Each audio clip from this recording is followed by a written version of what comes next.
C'est aujourd'hui, 1er décembre, la journée mondiale de lutte contre le sida. Si grâce au traitement, on ne meurt plus de la maladie en France, il y a toujours de nouveaux cas d'infection au VIH.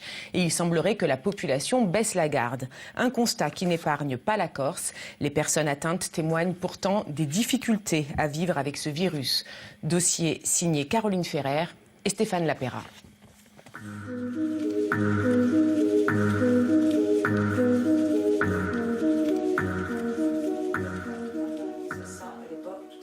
C'est dans les années 80 que cette femme d'aujourd'hui 52 ans contracte le VIH. C'est alors la période noire de l'épidémie. Mon fiancé avait contracté une hépatite et donc on commençait à faire des tests du VIH pour voir si... Et on m'avait annoncé que j'étais séropositive, sans pouvoir ni m'expliquer la maladie, ni me dire s'il y avait peut-être des traitements. Et la seule phrase qu'a su me dire ce docteur à l'époque, oh, de toute façon, non, il n'y a rien à faire, mais vous ne vivrez pas longtemps, hein, vous ne ferez pas plus de 10 ans. Ce médecin aura tort. En 1996, la jeune femme bénéficiera de la trithérapie et forcera son destin.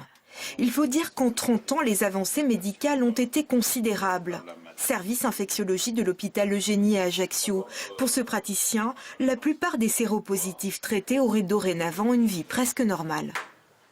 Aujourd'hui, pour faire très simple, ce sont des traitements allégés, simplifiés, nombre de comprimés réduit, très efficaces et qui permettent de normaliser l'espérance de vie d'un patient séropositif.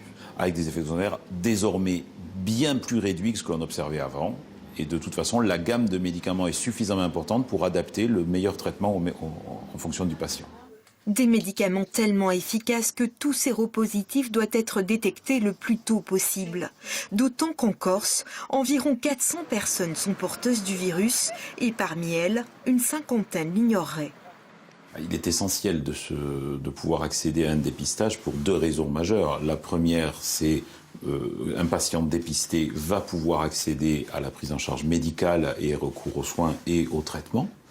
La deuxième, c'est qu'un patient dépisté est traité, quasiment ne transmet plus l'infection VIH. Donc c'est un moyen majeur à titre individuel et collectif pour réduire l'épidémie de VIH. Et pour favoriser la détection, il est possible depuis un an de se dépister soi-même avec ce test vendu dans certaines pharmacies. En 10-15 minutes, vous avez la réponse. C'est-à-dire que la réponse positive, il y a 2 traits, et réponse négative, il y a un seul trait. C'est un peu comme les tests de grossesse, sauf que c'est un test sanguin et pas urinaire. Ajaccio est une ville très petite et on peut le faire seul pour des raisons de confidentialité. Voilà, c'est tout. Les gens qui ont envie de savoir, mais pas que les autres sachent. Depuis quelques mois, l'association Ayutu-Gortsu est également habilitée à faire des tests de dépistage anonymes et gratuits. Les missions de l'association, l'écoute et la prévention, une nécessité alors que la maladie tend à se banaliser, notamment chez les plus jeunes. La nouvelle génération, on va dire les 15-18 ans, là, ils ont tous entendu parler du sida, ils connaissent tous le préservatif, mais bon, voilà quoi. Et pour eux, c'est rien, quoi. Le sida, c'est être diabétique, c'est être... il y a un traitement, hein, on prendra un traitement. Voilà, c'est très banalisé, ils ne se sentent pas, eux aussi, très concernés. Une maladie loin d'être anodine. Même si les effets secondaires de la trithérapie sont bien plus rares, ils existent. Depuis un an, notre témoin, elle, a fait une pause dans son traitement. Moi, j'entends beaucoup de gens autour de moi, ah, mais maman...